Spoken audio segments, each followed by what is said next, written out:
Hello friends, very good morning. Welcome back to 16th July Daily Hindu News Analysis in Telugu friends.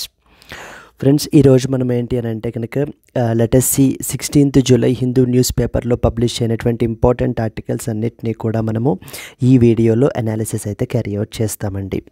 Okay, there was a small announcement that regarding మనము Delhi edition of the Hindu news paper నుంచి మనమైతే కనుక ఆర్టికల్స్ని తీసుకుని వాటిల్ని మనం ఇక్కడ analysis అయితే చేస్తున్నాము. First of all let us see the agenda. అసలు మనకి ఏం ఆర్టికల్స్ మనం డిస్కస్ చేయాలి అనేటువంటిది ఎజెండా చూద్దాము.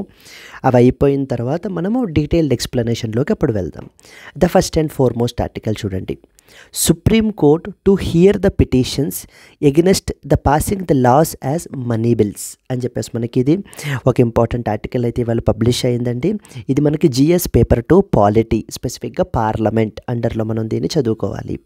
సెకండ్ వన్, ICAR అంటే Indian council of agricultural research to release 323 new varieties of the 56 crops today అని చెప్పేసి మనకైతే కనుక ఇంకొక ఆర్టికల్ వచ్చింది.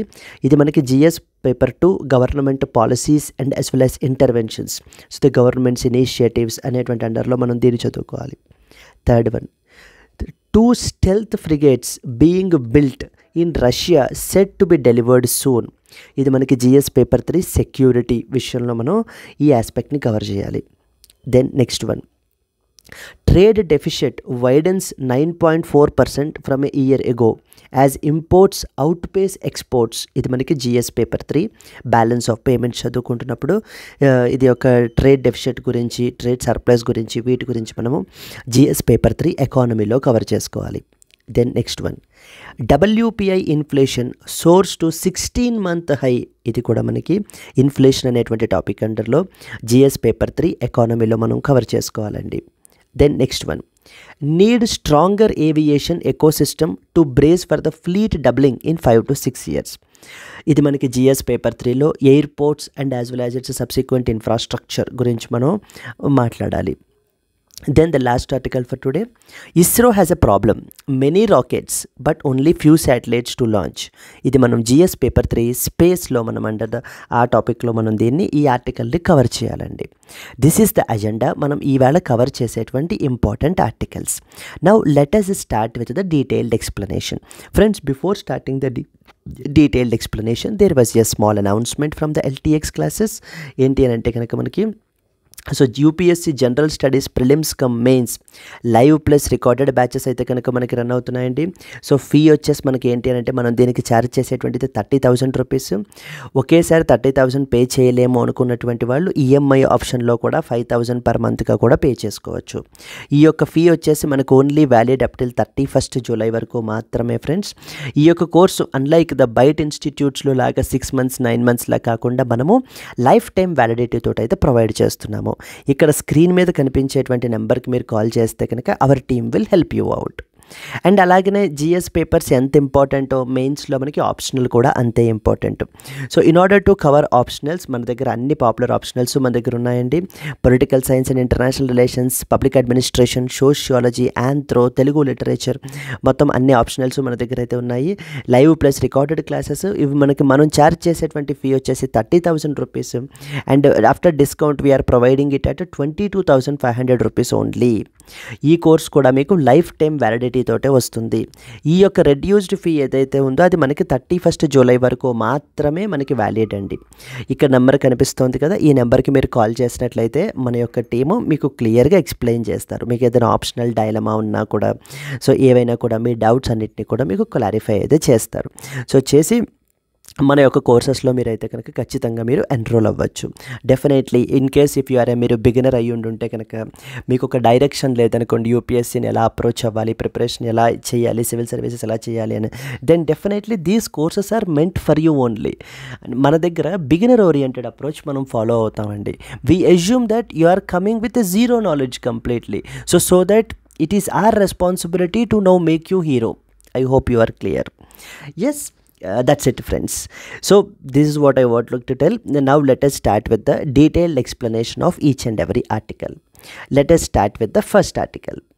Supreme Court to hear the petitions against passing the laws as money bills.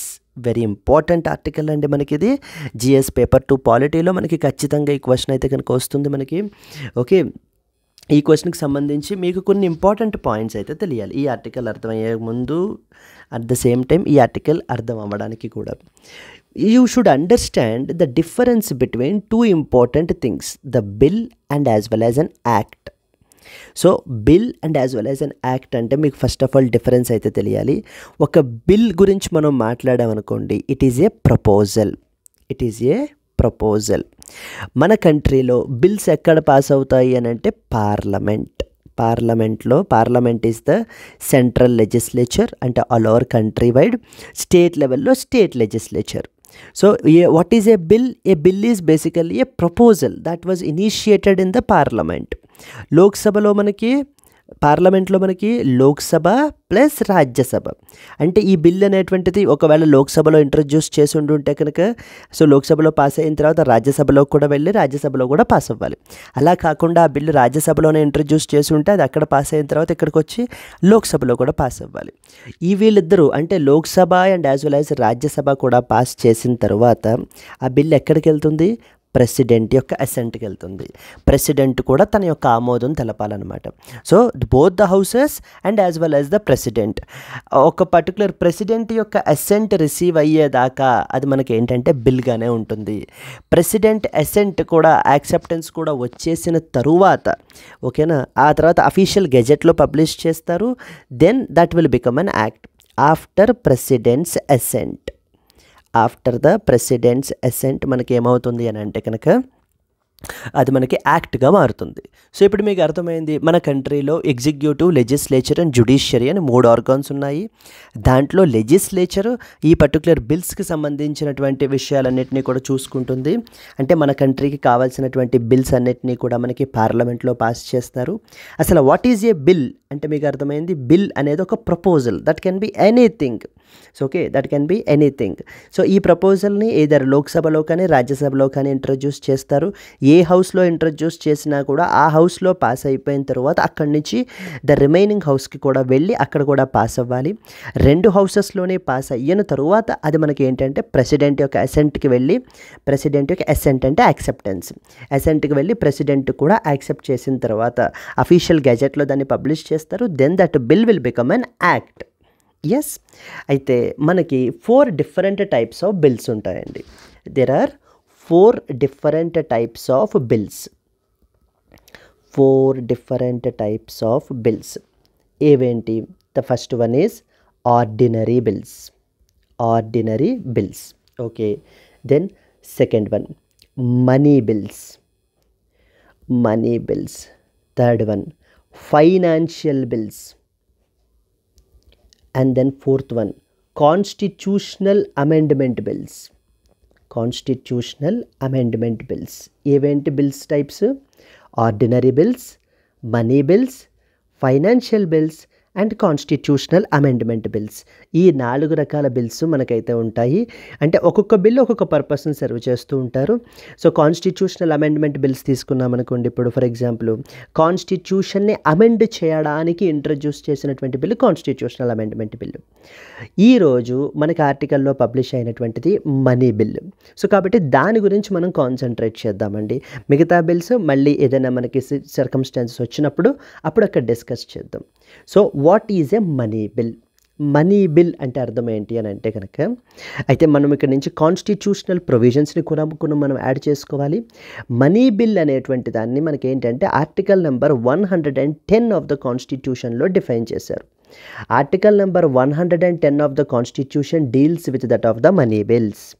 Article number 110 of the Constitution deals with the money bills.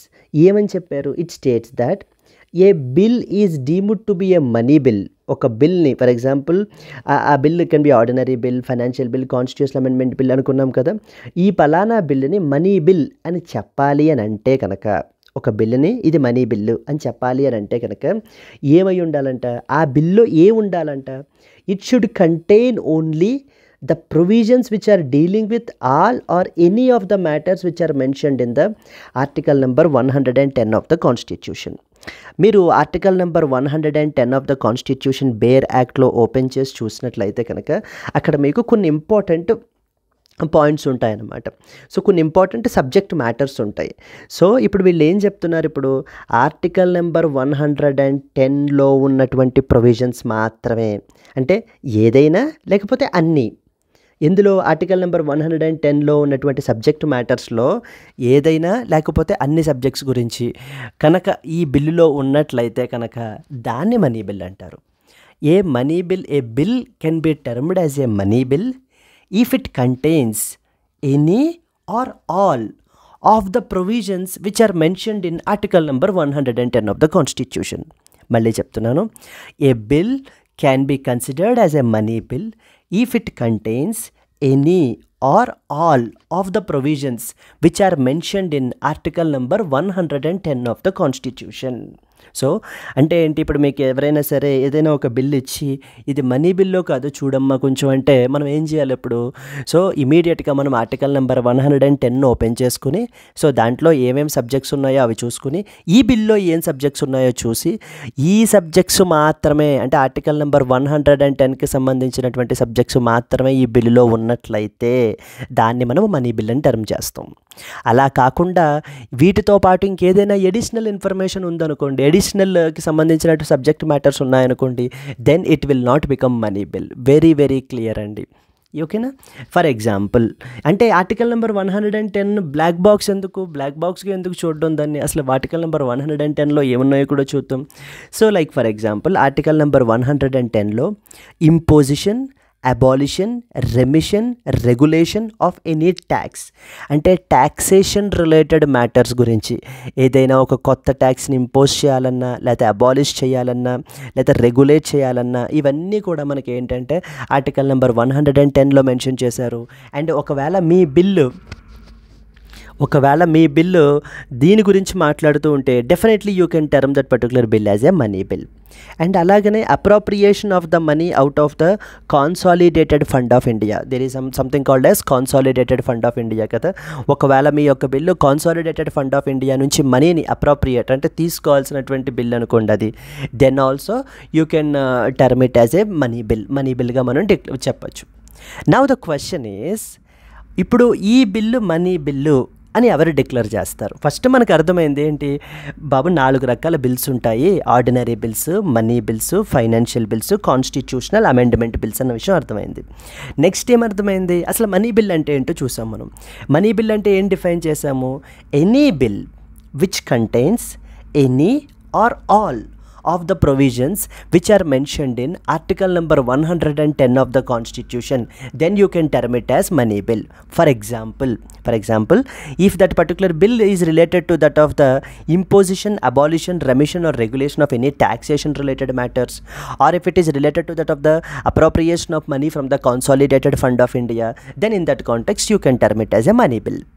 ఇప్పుడు ఒక బిల్లుని money bill అని చెప్పి ఎవరు డిక్లేర్ చేస్తారు, దట్ ఈస్ వెరీ ఇంపార్టెంట్ అండి. ఎందుకంటే ఇప్పుడు ఈ బిల్లు ఇది మనీ బిల్లు అని చెప్పి ఎవరు డిక్లేర్ చేస్తారు, ఆ పవర్ ఎవరికి ఇచ్చారు అని అంటే, సో కాన్స్టిట్యూషన్ ఆఫ్ ఇండియాయే ఆ పవర్ మనకి ఎవరికి ఇచ్చారు అని అంటే స్పీకర్ ఆఫ్ లోక్సభ.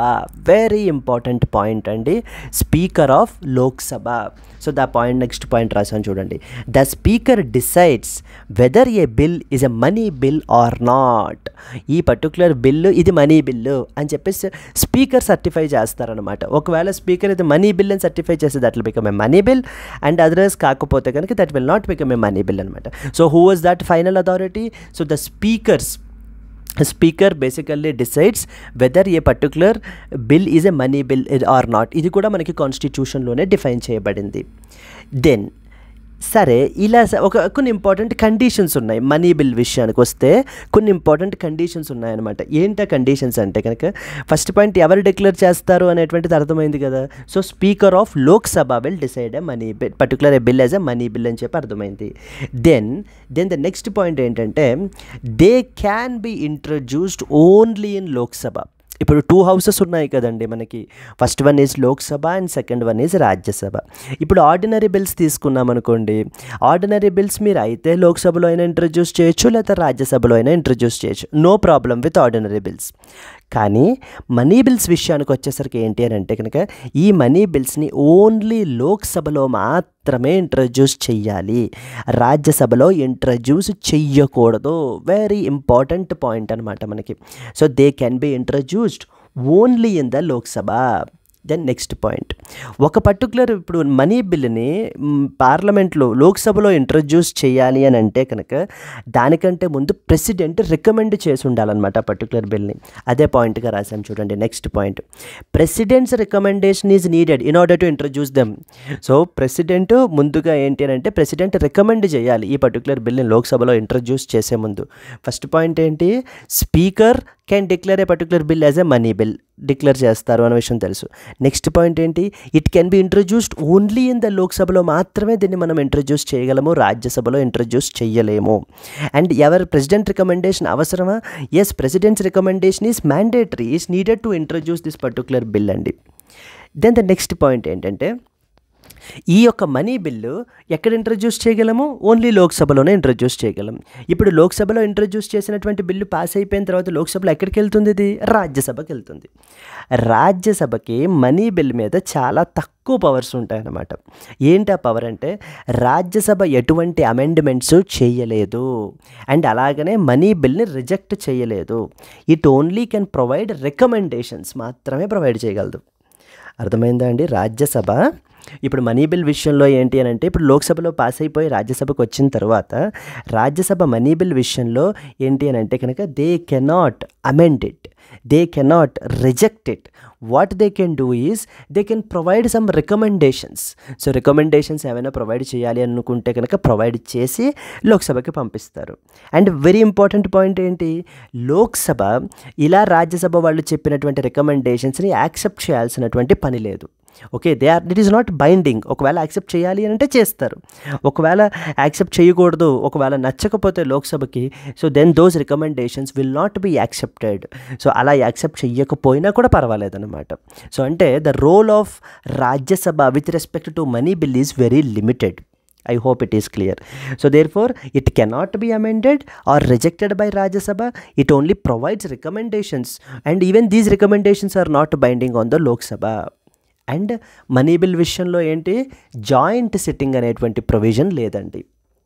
బికాజ్ ఎందుకంటే ఇది ఓన్లీ లోక్సభలోనే మాత్రమే ఇంట్రడ్యూస్ చేయగలము, రాజ్యసభకు ఓన్లీ రికమెండేటరీ పవర్ మాత్రమే ఉంది తప్ప అది రిజెక్ట్ చేసేటువంటి పవరు, అమెండ్మెంట్స్ చేసేటువంటి పవరు రాజ్యసభకి లేదు. సో కాబట్టి ఏంటంటే అలాగనే జాయింట్ సిట్టింగ్ కూడా మనకి ఏంటంటే మనీ బిల్ విషయంలో లేదండి. There is no provision for a joint sitting with respect to that of the money bill. ఒక్కసారి రివిజన్ చేసేద్దామా. What is a money, how many different types of bills are there? There are 4 different types of bills: ordinary bill, money bill, financial bill and constitutional amendment bills. Okay, now here the concept is money bill. What is a money bill? A bill can be declared as a money bill if it contains any or all of the provisions which are mentioned in article number 110 of the Constitution. Okay, second important point ఏంటి మనకి, so for examples ఏంటి మనకి, examples if it is related to taxation related matters, if it is related to that of the consolidated fund of India, money appropriating the money from consolidated fund of India. Then the second point, who declares it as a money bill? It is the speaker of Lok Sabha who declares it as a money bill. Speaker decides whether a bill is a money bill or not. So then third important, it can be introduced only in the Lok Sabha. Prior recommendation of the president is required. Rajya Sabha cannot amend or even reject the money bill. It can only give you the recommendations. But however, even those recommendations are not binding on Lok Sabha. Is there any provision for joint sitting? No, there is no such provision for joint sitting. Okay, so these are the important points. Now what is the issue? Issue ఏంటంటే ఇప్పుడు జనరల్గా మనకి ఏం చేస్తారంటే కనుక controversial bills ఏవైతే ఉంటాయో అవి ఒకవేళ ఇప్పుడు నార్మల్ ఆర్డినరీ బిల్ అనుకోండి, ఇప్పుడు ఆర్డినరీ బిల్ని మనం ఏం చేయాలి, అది లోక్సభలో పాస్ అవ్వాలి, రాజ్యసభలో పాస్ అవ్వాలి, అంటే 2 హౌసెస్లో కూడా పాస్ అవ్వాలి. ఒకవేళ ఆర్డినరీ బిల్స్కి ఇద్దరికీ సేమ్ పవర్ ఉంటుందండి, లోక్సభకి రాజ్యసభకి కూడా. అంటే ఇప్పుడు లోక్సభలో పాస్ అవ్వాలి, రాజ్యసభలో పాస్ అవ్వాలి. ఒకవేళ లోక్సభలో పాస్ అయిపోయి రాజ్యసభలో పాస్ అవ్వకపోతే ఏం చేస్తారు? దెన్ జాయింట్ సిట్టింగ్ పెడతారు. వేటికి? ఆర్డినరీ బిల్స్కి చెప్తున్నానండి నేను, ఇప్పుడు మనీ బిల్స్కి చెప్పట్లేదు, ఆర్డినరీ బిల్స్కి చెప్తున్నాను. సో ఆర్డినరీ బిల్స్కి లోక్సభలో పాస్ చేస్తారు, పాస్ అయిన తర్వాత రాజ్యసభలో పాస్ చేస్తారు. రాజ్యసభలో ఒకవేళ పాస్ అవ్వకపోతే జాయింట్ సిట్టింగ్ పెట్టి, సో జాయింట్ సిట్టింగ్ ద్వారా ఆ తర్వాత మనకి ఆ బిల్ని పాస్ చేయడం అనేటువంటిది జరుగుతుంది. ఇప్పుడు గవర్నమెంట్స్ జనరల్గా ఏం చేస్తూ ఉంటాయంటే, ఇప్పుడు ఒక పర్టికులర్ బిల్ని మనీ బిల్ కింద ఎవరు డిక్లేర్ చేస్తారు? Speaker of Lok Sabha will declare. So the governments ఏం చేస్తారు అని అంటే, స్పీకర్ని ఇన్ఫ్లుయెన్స్ చేసి కాంట్రవర్షియల్ బిల్స్, అంటే ఏవేవైతే మనము రాజ్యసభకి పంపిస్తే ఇవి పాస్ అవ్వవు అనేటువంటి ఒక మనకు అనుమానం ఉంటుందో, మనకు ఆ యొక్క ఇది ఉంటుందో, ఆ డౌట్ ఉంటుందో, అలాంటి బిల్లుని మనం ఒకవేళ మనీ బిల్గా డిక్లేర్ చేస్తే అప్పుడు రాజ్యసభకి వెళ్ళాల్సిన పని లేదు కదా. I hope you are getting my point right. ఇప్పుడు ఒక పర్టికులర్ బిల్ ఉంది, అది మామూలుగా అయితే ఆర్డినరీ బిల్లే, కానీ ఆ బిల్లుని ఎవరు డిక్లేర్ చేయగలరు? స్పీకర్ డిక్లేర్ చేస్తాం.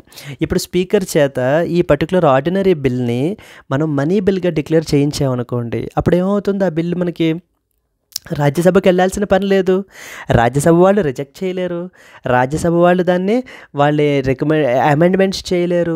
What all they can do, maximum they can do is they can provide you recommendations only. So రికమెండేషన్స్ని మాత్రమే వీళ్ళు ఏంటి అని అంటే చేయగలరు తప్ప ఇంకెటువంటిది చేయలేరు. అంటే అక్కడ మనము రాజ్యసభ చేతులు కట్టేసినట్టు అవుతుందన్నమాట అక్కడ, అంతేనా? అప్పుడేమవుతుంది? మళ్ళీ వాళ్ళు రికమెండేషన్స్ చేసినా ఆ రికమెండేషన్స్ లోక్సభకు వచ్చిన తర్వాత ఒకవేళ మళ్ళీ అవి పాటించాలి అనే గ్యారెంటీ ఇది ఉందా? అబ్లిగేషన్ ఉందా? లేదు కదా. Even they are also not binding on the Lok Sabha. Then ఇమీడియట్గా ఇప్పుడు లోక్సభలో పాస్ అయిపోతుంది, రాజ్యసభకు వెళ్తుంది, వాళ్ళ రికమెండేషన్స్ పంపిస్తారు, వాళ్ళ రికమెండేషన్స్ నచ్చితే లోక్సభ యాక్సెప్ట్ చేస్తుంది, లేకపోతే చేయదు. అండ్ ఇమీడియట్గా ప్రెసిడెంట్స్ అసెంట్కి వెళ్ళిపోతుంది. సో ప్రెసిడెంట్ అసెంట్కి అయిపోయిన తర్వాత యాక్ట్గా మారిపోతుంది. అంటే ఒక ఆర్డినరీ బిల్లుని అది మనీ బిల్గా డిక్లేర్ చేయించి మనం ఏంటి అని అంటే కనుక బైపాస్ చేయొచ్చు ఎవరిని? రాజ్యసభని. ఆ లూప్ హోల్ గవర్నమెంట్స్ మిస్యూజ్ చేస్తున్నారనమాట. దానికి సంబంధించినటువంటిది ఈ ఆర్టికల్ అండి. సో చూడండి, Supreme Court to hear the petitions against passing the laws as money bills. The contentious route. ఇక్కడ చూడండి, some of the legislations which are passed as money bills in the parliament include, for example, amendments to the Prevention of Money Laundering Act, Finance Act of 2017, Aadhaar Act of 2016. వీటిలన్నిటినీ కూడా ఏం చేశారు? Money బిల్స్గా declare చేయించి రాజ్యసభని bypass చేసి లోక్సభలోనే pass చేసేసి president అసెంట్కి తీసుకెళ్ళిపోయారు. దీనికి సంబంధించి ఏంటంటే పిటిషన్స్ సుప్రీంకోర్టులో వేయడం జరిగింది. And Supreme Court even agreed to hear these petitions against the passing the laws as money bills. Yes, so these are the important points that you have to know about this respect, these things అండి. Both మీకు ప్రిలిమ్స్లోనే అడుగుతారు, మెయిన్స్లోనే అడుగుతారు. ప్రిలిమ్స్లో ప్రతి year ఈ యొక్క money bills గురించి ఏదో ఒక ఫార్మాట్లో క్వశ్చన్ కూడా ఉంటుందండి. For example let me show you 2024 అంటే వన్ మంత్ బ్యాక్ జరిగినటువంటి యూపీఎస్సీ ప్రిలిమ్స్లో ఇచ్చినటువంటి క్వశ్చన్ ఇది. ప్లీజ్ బీ వెరీ క్లియర్ అండి. క్వశ్చన్ ఇచ్చారనమాట ఇది. Which of the following statements are correct in respect of a money bill in the parliament? నేను చెప్పాను కదా ఖచ్చితంగా మనీ బిల్స్ మీద క్వశ్చన్ ఇస్తారు అని చెప్పేసి. So this was the question that was asked in 2024. Even మీరు 2023, 2022 అలా వెనక్కి వెళ్ళినా కూడా అక్కడ కూడా మనకి ఏంటి అని అంటే కనుక ఈ యొక్క మనీ బిల్స్ గురించి మీరు క్వశ్చన్స్ అయితే కనుక చూడొచ్చు. ఎస్, ఈ first point. Article number 109 mentions about special procedure in respect of money bills. Okay, సరే మీకు ఫస్ట్ పాయింట్ తెలియదు, మీకు ఆర్టికల్ గుర్తులేదు అనుకుందాం, పక్కన పెట్టండి. Second point, A money bill shall not be introduced in the council of states. A money bill shall not be introduced in the council of states. ఇదే కదా మనం అనుకున్నాము, మనీ బిల్లు ఓన్లీ లోక్సభలో మాత్రమే ఇంట్రడ్యూస్ చేయాలి. లోక్సభ అంటే హౌస్ ఆఫ్ పీపుల్, లోక్సభ అంటే house of people, Rajya Sabha అంటే కౌన్సిల్ ఆఫ్ స్టేట్స్, రాజ్యసభ అంటే కౌన్సిల్ ఆఫ్ స్టేట్స్. మనం నేర్చుకున్న బేసిక్స్ ఏంటి? మనీ బిల్లు ఓన్లీ లోక్సభలో మాత్రమే ఇంట్రడ్యూస్ చేయాలి తప్ప రాజ్యసభలో ఇంట్రడ్యూస్ చెయ్యకూడదు అని నేర్చుకున్నాం. ఈ స్టేట్మెంట్ ఏం చెప్తున్నారు? A money bill shall not be introduced in the council of states. కరెక్టే కదా మరి అది. So the second statement is correct. Third statement చూడండి, the Rajya Sabha can either approve the bill or suggest changes but cannot reject it. అంటే either accept చేయగలదు లేదా changes ఏమైనా ఉంటే సజెస్ట్ చేయగలదు, అంతే తప్ప రిజెక్ట్ చేయలేదు. కరెక్టే కదా, రాజ్యసభ విషయంలో మనకు తెలుసు కదా. Correct statement. Fourth point, amendments to a money bill suggested by the Rajya Sabha have to be accepted by the Lok Sabha. Amendments to a money bill suggested by Rajya Sabha have to be accepted by the Lok Sabha. Accept cheyala. Is it obligatory on Lok Sabha? No, right? So this statement is wrong statement. So therefore, ఇప్పుడు మనకి 4 wrong అంటే you can eliminate this option. Okay, then you know that third statement is correct. మరి ఇక్కడ 3 లేదు కదా, you can take up this option. 2 and 3 and as well as 1, 2, 3. So 1, 2, 3 is actually the answer అండి. Article number 109 mentions about the special procedure with respect to that of the money bills. That is also correct statement. Okay, so even మనకి ఏంటంటే UPSC even articles numbers మీద కూడా ఏంటంటే specify చేస్తున్నారు. మనకి అన్ని articles అవసరం లేకపోయినా కొన్ని ఇంపార్టెంట్ ఆర్టికల్స్ని అయితే కనుక మనం తెలుసుకున్నట్లయితే అది మనకి ఈవెన్ మెయిన్స్లో కూడా ఉపయోగపడతాయి కాబట్టి ప్రిలిమ్స్లో ఉన్న క్వశ్చన్స్ని కూడా మనకు ఆన్సర్ చేయడానికి ఉపయోగపడతాయి. So therefore what is the answer and here 1, 2, 3. 1, 2, 3 is the answer. 4 is wrong because it is not binding. It is not binding on ever meda Lok Sabha meda. Whatever the amendments which have been done to a money bill, so is not binding on the Lok Sabha. Therefore the fourth statement is correct. 1, 2, 3 only are correct statements. Malli 2025 లో ఖచ్చితంగా మళ్ళీ money bill మీదనో ordinary bills మీదనో constitutional amendment bills మీదనో ఏదో question మళ్ళీ అయితే వస్తుందండి. So please be thorough with this particular topic. Okay, yes, let us go to the next important article. ICAR to release 323 new varieties of the 56 crops today. So ఈ యొక్క Indian council of agricultural research అనేటువంటిది ఒక important body అండి మన కంట్రీలో. Like related to agriculture and as well as animal హస్బెండరీలో research చేస్తూ ఉంటారు వీళ్ళు. ఈ పర్టికులర్ బాడీ వాళ్ళు ఏంటి అని అంటే కనుక as part of their 96th foundation day, 96th foundation day మనకి ఈ పర్టికులర్ ఇది న్యూస్లో అయితే ఉంది. వీళ్ళు ఏంటి అని అంటే 1 scientist 1 product అనేటువంటి ఒక ప్రోగ్రామ్ని అయితే లాంచ్ చేశారు. చూడండి, so the council to launch the 1 scientist 1 product program for its 5,500 scientist community to come up with a product, technology, model or a publication every year. So every year ఏం చేయాలి అని అంటే you have to come up with either a product or some technology or some model or some publication. So plan effort for 100 seed varieties in 100 daysలో తీసుకురావడం అనేటువంటిది వీళ్ళ plan అయితే కనుక చూడండి. Indian council of agricultural research will launch its 1 scientist 1 product programme to improve the research in the field of agriculture and animal husbandry. So అగ్రికల్చరల్లోని animal హస్బెండరీలోని రీసెర్చ్ని ఇంకా ఇంప్రూవ్ చేయడానికి, so that to have the better productivity ఉండడానికి మనకి ఏంటి అంటే కనుక ఈ ప్రోడక్ట్ని అయితే కనుక ఈ స్కీమ్ని అయితే లాంచ్ చేయబడ్డది. That is known as 1 scientist 1 product programme అని చెప్పేసి. So the council will formally announce the release of 323 varieties of the 56 crops. వీళ్ళు అయితే కనుక ఇప్పుడు formally they are announcing as part of the 96th foundation day. So 2024లో మనకి 96th foundation day of Indian council of agricultural research అయితే కనుక జరుగుతోంది. As part of this programme వీళ్ళు ఏంటి అని అంటే 323 varieties so that they have design of about 56 crops అయితే కనుక రిలీజ్ అయితే చేస్తున్నారనమాట. In this context some important points you are expected to know. So the important programme ఏంటంటే 1 scientist 1 product ప్రోగ్రామ్. ఈ యొక్క 1 scientist 1 product ప్రోగ్రామ్ మనకి ఏంటంటే consider the following statements about 1 scientist 1 product programme అని చెప్పేసి ప్రిలిమ్స్లో ఇస్తూ ఉంటారు. ఇది మెయిన్లీ ఎవరు లాంచ్ చేశారని చెప్పేసి. మెయిన్స్లో వచ్చేసి మనకి ఏంటంటే జిఎస్ పేపర్ 3 అగ్రికల్చర్లో మీరు రాసేటప్పుడు ఈ యొక్క ఇన్స్టిట్యూషనల్ సపోర్ట్ అంటే గవర్నమెంట్ ఇంకేమేమి ఇనిషియేటివ్స్ తీసుకుంటోంది అనుకున్నప్పుడు కూడా మీరు ఐకార్ గురించి ఇలా మెన్షన్ చేస్తే కనుక so that will be a value added point అవుతుంది మనకి. చూడండి, the Indian council of agricultural research will launch this programme called as 1 scientist 1 product programme to improve the research in the field of agriculture and as well as animal husbandry. ఇంకా research and డెవలప్మెంట్ని promote చేయడానికి మనకి ఏంటి అని అంటే కనుక 1 scientist 1 product programme అయితే launch చేయబడింది. It will be inaugurated by the union agricultural minister is going to inaugurate this particular programme. And under this programme ICAR will give a target to all 5,500 scientists scientists under the institute to come up with a product, a technology or a model concept or a publication every year. మీరు ఏంటి అని అంటే కనుక so వీటితోటి రావాలి అని చెప్పేసి so scientist కమ్యూనిటీకి ఇచ్చేటువంటి టార్గెట్ అనమాట ఇది. So that we can have a better productivity in our అగ్రికల్చర్లో and we can there by we can enhance the productivity is increased, we can double the farmers income. At the end goal ఏంటంటే అది మనకి. So then అలాగనే you need to thorough with the Indian council of agricultural research ICAR గురించి కూడా ఒక 2-3 points గురించి మనకు తెలుసుకోవాలండి. ఎందుకంటే 96th ఫౌండేషన్ డే మరి జరుగుతోంది కాబట్టి అసలు ఐకార్ అనేటువంటిది ఎప్పుడు ఫార్మ్ అయింది ఏంటంటే మనకు తెలియాలి. సో ఐకార్ వచ్చేసి మనకి 1929లో అయితే ఫార్మ్ అయింది as a registered society under the societies registration act. Societies registration act 1860 ద్వారా మనకి ఈ యొక్క రిజిస్టర్డ్ సొసైటీగా మనకి ఐకార్ అనేటువంటి ఆర్గనైజేషన్ ఇది ఫార్మ్ అయింది 1929లో. మనకి ఎలా అడుగుతారంటే Indian council of agricultural research is a statutory body so which was constituted through an act of the parliament అని చెప్పేసి అడుగుతూ ఉంటారు. Absolutely wrong statement.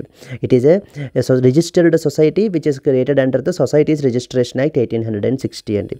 And it is an autonomous organisation which comes under the department of agricultural research and as well as education, there ministry of agriculture and farmers welfare. So it is an autonomous organisation under the department of agricultural research and education under డిపార్ట్మెంట్లోకి వస్తుంది which comes under the ministry of agriculture and farmers welfare. And you are expected to know that this bare minimum points that is it is headquartered in New Delhi. మనకి ఐకార్కి సంబంధించి ఏంటి అంటే around 102 ICAR initiatives అయితే ఉన్నాయి and వీళ్ళకి institutes అయితే ఉన్నాయి అండ్ 71 అగ్రికల్చరల్ యూనివర్సిటీస్ అయితే ఉన్నాయి spread across the country. And in fact it is one of the largest national agricultural systems in the world. So right A short note on the contributions of the ICAR, Indian council of agricultural research అని చెప్పి మెయిన్స్లో ఇచ్చినప్పుడు మీరు ఈ points అన్నింటినీ కూడా use చేసుకోవచ్చండి. And అలాగనే it is the apex body అంటే supreme body, the highest body for coordinating, guiding and managing the research and education agriculture like including the horticulture sector, fisheries sector, animal sciences in our country. And recently ఎందుకు ఇది న్యూస్లో ఉంది, recently ICAR recently celebrated it's 96th foundation day on 16th July 2024. So that is today it is the 96th foundation day of the ICAR, Indian Council of Agricultural Research.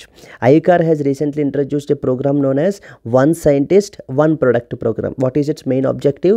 So the objective is to improve the research in the agriculture domain కి సంబంధించి ఇంకా రీసెర్చ్ని improve చేయడానికి. Under this programme మనకి ఏంటి అంటే about 5500 plus scientist అందరికీ కూడా ఈ టార్గెట్స్ అనేటువంటివి ఇవ్వడం జరుగుతుంది. They have to come up with a publication so or a product or a technology every year ఏంటంటే కనుక రావాలి అని చెప్పేసి ఈ ప్రోగ్రామ్ అండర్లో కవర్ అవుతుందన్నమాట. ఐకార్ అనేటువంటిది స్టాట్యుటరీ బాడీయా కాదు కదండి, it is a registered society under the societies registration act 1860 మనకి. And it is headquartered in the New Delhi మనకి. Then at the same time మనకి ఈ యొక్క ఎవరి అండర్లోకి వస్తుంది మనకి autonomous organisation which works under the department of agricultural research and education, DARE which is under the ministry of agriculture and farmers welfare. Yes, these are some of the important points that you are expected to know. And we have covered 2 important articles up till now. So like first important article we talked about the money bill, and second important article we talked about One Scientist, One Product program, and also ICAR, Indian Council of Agricultural Research గురించి మనం చూడడం జరిగింది. Then the third important article మనం చూసినట్లయితే కనుక 2 stealth frigates being built in Russia set to be delivered soon. Okay, so stealth అంటే అర్థం ఏంటంటే సీక్రెట్ అని అర్థం అండి. ఫ్రిగేట్ అంటే ఏంటి అంటే షిప్ అని అర్థం, ships. So 2 stealth frigates being built in Russia set to be delivered soon అని చెప్పేసి మనకి ఏంటంటే ఇక్కడ న్యూస్లో దేనికి సంబంధించిందంటే India and as well as రష్యాకి సంబంధించి ఇండియా అండ్ రష్యా మనకి ఏంటి అని అంటే ఒక ఇంపార్టెంట్ అగ్రిమెంట్ అయితే కనుక చేసుకున్నారు. ఈ అగ్రిమెంట్ వచ్చేసి మనకి 2016లో చేసుకోవడం అయితే జరిగింది. As part of this agreement ఏంటంటే 4 stealth frigatesని కన్స్ట్రక్ట్ చేయాలి, ఇవ్వాలి, డెలివర్ చేయాలి అనేటువంటిది. అవుట్ ఆఫ్ దీస్ 4 2 మనకి ఏంటి అంటే ఇంపోర్ట్ చేసుకుంటాము, ఇంకొక 2 మనకి ఇక్కడ గోవా షిప్ యార్డ్ లిమిటెడ్లో మనకి ఏంటంటే మ్యానుఫ్యాక్చర్ చేస్తామన్నమాట. అంటే రష్యా నుంచి టెక్నాలజీ, రా మెటీరియల్స్ అన్నిటినీ కూడా కంప్లీట్లీ ఇక్కడికి తీసుకొచ్చుకుని మనం ఏంటంటే మ్యానుఫ్యాక్చర్ చేస్తాం ఈ 2 ఫ్రిగేట్స్ని. అండ్ ఈ 2 ఫ్రిగేట్స్ వచ్చేసి మనకి ఏంటి అని అంటే కనుక we will directly import, so ready to use లాగా వి విల్ డైరెక్ట్లీ ఇంపోర్ట్ అనమాట. ఇప్పుడు ఈ యొక్క 2 stealth frigates ఏవైతే ఉన్నాయో that are being built in Russia to be delivered soon. So ఇప్పుడు అతి తొందరలో మనకి ఏంటి అని అంటే కనుక ఈ యొక్క ఫ్రిగేట్స్, స్టెల్త్ ఫ్రిగేట్స్ మనకి రష్యా నుంచి అయితే రాబోతున్నాయి, డెలివర్ అయితే చేస్తాము అని చెప్పేసి రష్యన్ పీపుల్ అయితే చెప్తున్నారు. Therefore in this context it is very very important అండి. వీటి యొక్క నేమ్స్ కూడా మనకి ఇంపార్టెంట్. సో ఎందుకంటే ఫస్ట్ నేమ్ వచ్చేసి Tushil and the second name వచ్చేసి Tamal. So Tushil and as well as the Tamal, ఈ రెండు కూడా మనకి ఏంటంటే స్టెల్త్ ఫ్రిగేట్స్ పేర్లు అండి. ఈ Tushil and as well as Tamal are often in the news అని చెప్పేసి అడుగుతూ ఉంటారు. ఇవి మనకి రష్యా వాళ్ళు మనకి మ్యానుఫ్యాక్చర్ చేసి మనకి ఇవ్వడం అయితే జరుగుతుంది. Let us see some important points. In October 2016, India and Russia signed an intergovernmental agreement for the 4 stealth frigates, 2 directly imported and 2 to be manufactured by the Goa Shipyard Limited. So 2 మనం డైరెక్ట్గా import చేసుకుంటాము, అంటే అక్కడ డైరెక్ట్గా manufacture చేసేసి so మనకి ఇక్కడికి పంపిస్తే మనం ఇంపోర్ట్ చేసుకుంటాం. ఇంకొక రెండింటిని మాత్రం మనకి రా మెటీరియల్స్, టెక్నాలజీ వీటన్నిటిని కూడా మనకి ట్రాన్స్ఫర్ చేస్తే కనుక with their assistance we will manufacture them here. That is the objective. First ship పేరు వచ్చేసి మనకి తుషిల్ అండి. ఈ తుషిల్ వచ్చేసి మనకి రానున్న రోజుల్లో will be delivered by September 2024కి అయితే డెలివర్ అవుతుందట. సెకండ్ షిప్ వచ్చేసి తమాల్ వచ్చేసి మనకి ఫిబ్రవరి 2025లో మనకైతే డెలివర్ అవుతుందటండి. సో ఇవి రెండు కూడా మనకి స్టెల్త్ ఫ్రిగేట్స్ అంటారు వీటిని. So Tushil and as well as Tamal, ఇవి మనకి ఎవరితో అగ్రిమెంట్ చేసుకున్నాము? రష్యాతో అగ్రిమెంట్ అయితే చేసుకున్నాం. India and as well as Russia relations గురించి మీరు రాసినట్లయితే ఈవెన్ వెరీ ఇంపార్టెంట్ అండి రాబోయే రోజుల్లో ఎగ్జామ్స్కి. ఎందుకంటే మొన్నే 22nd Russia India annual summit అయితే జరిగింది and hour honourable prime minister so visited the Russia in order to attend this particular summit. ఈ సమ్మిట్కి అయితే అటెండ్ చేశారు, కొన్ని ఇంపార్టెంట్ అగ్రిమెంట్స్ కూడా చేసుకున్నారు. మనం వీటన్నిటి గురించి కూడా మాట్లాడుకున్నాము. ట్రేడ్ ఇంబ్యాలెన్స్ని అడ్రస్ చేస్తామన్నారు. ఇవన్నీ కూడా మనము ఇంతకు ముందు ఉన్నటువంటి ఎనాలిసిస్ వీడియోస్లో మనం అయితే చెప్పడం జరిగింది ఆల్రెడీ అక్కడ. ఇప్పుడు మీరు దీన్ని ఇంకొక అడిషనల్ పాయింట్ కింద అక్కడ మీరు రాసుకోవచ్చు. ఇండియా రష్యా డిఫెన్స్ కొలాబరేషన్కి సంబంధించి మనకి ఏంటంటే అగ్రిమెంట్ ఆన్ స్టెల్త్ ఫ్రిగేట్స్ అయితే చేసుకున్నాము 2016లో and as part of that particular agreement in 2024లో Tushil and as well as Tamal, ఈ రెండు స్టెల్త్ ఫ్రిగేట్స్ని కూడా మనకి ఏంటంటే రష్యా అయితే డెలివర్ చేస్తోంది. And at the same time మనకి గోవా షిప్ యార్డ్ లిమిటెడ్లో కూడా మనకి ఇంకొక 2 ఉన్న స్టెల్త్ ఫ్రిగేట్స్ కూడా మ్యానుఫ్యాక్చరింగ్ కన్స్ట్రక్షన్ అయితే కనుక స్టార్ట్ అయ్యాయండి. So these are some of the important points. So that మీరు ఏంటంటే బోత్ ప్రిలిమ్స్ పర్స్పెక్టివ్లోని and as well as mains పర్స్పెక్టివ్లోని రెండిట్లోని కూడా మీరు యూటిలైజ్ అయితే చేసుకోవచ్చు. ప్రిలిమ్స్లో డైరెక్ట్గా ఎలా అడుగుతారు అంటే Tushil and as well as Tamal are often seen in the news. ఇవి మనం ఏ కంట్రీతో కొలాబరేట్ చేస్తున్నాము, లేకపోతే అసలు ఈ తుషిల్ అండ్ తమాల్ అనేటువంటివి ఏంటి అసలు రీసెంట్గా న్యూస్లో ఉన్నాయి, ఇలా రకరకాలుగా మనకైతే అడుగుతారు. అండ్ మెయిన్స్కి వచ్చేసరికి ఇండియా అండ్ రష్యా డిఫెన్స్ కొలాబరేషన్కి సంబంధించి మీరు ఇది ఏంటంటే ఇది ఒక ఎడిషనల్ పాయింట్ కింద రీసెంట్గా మనము ఈ యొక్క తుషిల్ అండ్ తమాల్ని మనం అయితే తీసుకుంటున్నాము అని చెప్పేసి అక్కడ మీరైతే మెన్షన్ చేయొచ్చు ఈ అగ్రిమెంట్ గురించి. So that's how you can use in both prelims and mains. So we talked about money bills గురించి ఏంటి అనేటువంటిది మనం మాట్లాడాము, 1 సైంటిస్ట్ 1 ప్రొడక్ట్ గురించి మాట్లాడాము, then Tushil and as well as Tamal గురించి మనం అయితే డిస్కస్ చేసాము. So these are the important points అండి. దెన్ నెక్స్ట్ ఇంపార్టెంట్ ఏంటంటే WPI inflation soars to 16-month high. So the wholesale price index WPI వచ్చేసి మనకి ఏంటంటే so increase to a 16-month హైకి పెరిగిపోయిందంట. Inflation in the wholesale vegetable prices surge to a 10-month high with onion prices rising year on year by 93.4% అని చెప్పేసి మనకి యొక్క ఇదైతే వచ్చింది. ఇప్పుడు హోల్సేల్ ప్రైస్ ఇండెక్స్ గురించి డైరెక్ట్గా ఈ ఆర్టికల్ చదివితే కనుక మనకు అర్థం కాదండి. ఎందుకు అని అంటే ద బ్యాక్గ్రౌండ్ అయితే మనకి తెలియాలి. What is that background? We have something called as WPI, which stands for Wholesale Price Index. Wholesale Price Index. Praise index, ఈ యొక్క హోల్సేల్ ప్రైజ్ ఇండెక్స్ ఏం చేస్తుంది? It measures the changes. So changes చూడండి, first point చూడండి, the wholesale praise index will measure the changes in the prices of the goods which are sold and traded in bulk by wholesale businesses to other businesses. So ఇది end consumers కాదండి, end కన్జ్యూమర్స్కి సంబంధించింది కాదు ఇది. End కన్జ్యూమర్స్కి మనకి consumer price inflation CPI గురించి చూస్తాం. ఇదంతా కూడా హోల్సేల్గా ఒక పర్టికులర్ హోల్సేల్ బిజినెస్ నుంచి ఇంకొక బిజినెసెస్కి అంటే డౌన్ ద లైన్ రిటైల్ యూనిట్స్కి సో మధ్యన జరిగేటువంటి ట్రాన్సాక్షన్స్ గురించి ఆ ప్రైస్ గురించి మాట్లాడుతుంది. సో ఈ యొక్క ప్రైస్ అనేటువంటిది ఎంత చేంజ్ చేంజ్ అయ్యింది అనేటువంటిది ఇది మనకి మెజర్ చేస్తుంది అనమాట. అదే రాశారు చూడండి, the wholesale price index WPI it will measure the changes in the prices of goods which are sold and traded in bulk by the wholesale businesses to that of the other businesses. ఈ యొక్క WPI ఎవరు publish చేస్తారు అని అంటే కనుక it is published by office of economic adviser వాళ్ళు publish చేస్తారు. Ministry of commerce and as well as industry. It is published by the office of economic adviser, ministry of commerce and industry. And దీన్ని మనం ఏంటంటే inflation indicator కింద కూడా use చేస్తాం. It is like most widely used as an inflation indicator in our country. So ప్రతిదానికి మనకి ఏంటంటే base year ఉంటుంది కదా, లైక్ సో మనకి ఈ యొక్క హోల్సేల్ ప్రైస్ ఇండెక్స్కి బేస్ ఇయర్ వచ్చేసి 2011 అండ్ యాజ్ వెల్ యాజ్ 12 అండి. ఎర్లియర్ 2004-05 ఉండేది. సో దాన్ని మనకి మొన్న 2017లో రివైజ్ చేసి సో ద బేస్ ఇయర్ వచ్చేసి 2011 అండ్ యాజ్ వెల్ యాజ్ 12కి మార్చడం జరిగింది. అంటే that will be taken as a reference year. ఆ ఇయర్ని రిఫరెన్స్ ఇయర్గా తీసుకుని అప్పుడు ప్రైజెస్ ఎంత ఉన్నాయి అనేటువంటి దాన్ని ఇప్పుడు మనం కంపేర్ చేసి పెరిగాయా తగ్గాయా ఏంటి అనేటువంటివి మనం చెప్పడం అయితే జరుగుతుంది. సో హోల్సేల్ ప్రైస్ ఇండెక్స్ అనేటువంటిది ఏంటి?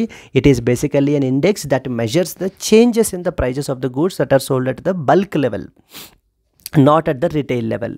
సో సెకండ్ ఇంపార్టెంట్ పాయింట్ ఏంటి? ఎవరు పబ్లిష్ చేస్తారు? Office of economic adviser, ministry of commerce and industry వాళ్ళు పబ్లిష్ చేస్తారు. And it is a most widely used inflation indicator. What was the base year? Yes. నవ్వు ఇప్పుడు ఈ హోల్సేల్ ప్రైస్ ఇండెక్స్ ఈ basket కనుక మీరు తీసుకుంటే అసలు దీంట్లో ఏమేం కాంపోనెంట్స్ ఉంటాయి అంటే మనము హోల్సేల్ ప్రైస్ ఇండెక్స్లో మనము ఏమేం వెయిట్ని మెజర్ చేస్తాము అనేటువంటిది వెరీ ఇంపార్టెంట్ ఫ్రెండ్స్. మనకి ఈ యొక్క weightage of the WPI wholesale price index దీంట్లో మొత్తం 3 ఉంటాయండి. First one is primary articles, second one is fuel and power, third one is manufactured products. 3 important points. First one వచ్చేసి primary articles, second one వచ్చేసి fuel and as well as power, third one వచ్చేసి manufactured products. ఫస్ట్ది primary articles అంటారు. Primary ఆర్టికల్స్కి మనం ఇచ్చేటువంటి weightage around 22.6% weightage అయితే మనం ఇస్తాం అనమాట దానికి, దేంట్లో ఈ యొక్క WPIలో.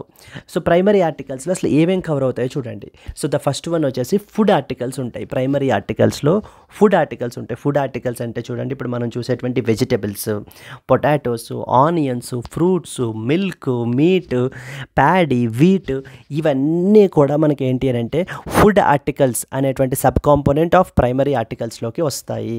ఇప్పుడు వీటి యొక్క ప్రైజెస్ని కూడా మనం ఏంటంటే కంపేర్ చేయడం జరుగుతుంది. ఇక్కడ ఆర్టికల్లో మీరు చూస్తే కనుక అదే రాశారు చూడండి. The inflation in the on at year, the inflation in the wholesale vegetable prices surged to a 10-month high with onion prices rising year on year by 93.4%. So now you have understood. అలాగే ఇది కూడా చూడండి, inflation in the wholesale vegetable prices surged to a 10-month high from the May's 32.4% pace with onions and potato prices rising year on year by 93.4% and 66.4% respectively. So అంటే ఇప్పుడు ఇక్కడ మీకు primary ఆర్టికల్స్లో స్పెసిఫిక్గా food ఆర్టికల్స్కి సంబంధించి మాట్లాడుతున్నారు. వీటి యొక్క ప్రైజెస్ అవి కూడా ఎంతెంత పర్సంటేజ్తో మనకి చేంజ్ అయ్యాయి అని చెప్పేసి. సెకండ్ వన్ వచ్చేసి మనకి ఏంటంటే apart from the food articles we have the non food articles as well. Food ఆర్టికల్స్తో పాటుగా కూడా మనకి నాన్ ఫుడ్ ఆర్టికల్స్ కూడా ఉంటాయి. Non food articles is example is oil seeds. So oil seeds యొక్క ప్రైజెస్ని కూడా మనం దీంట్లో మెజర్ చేస్తాం.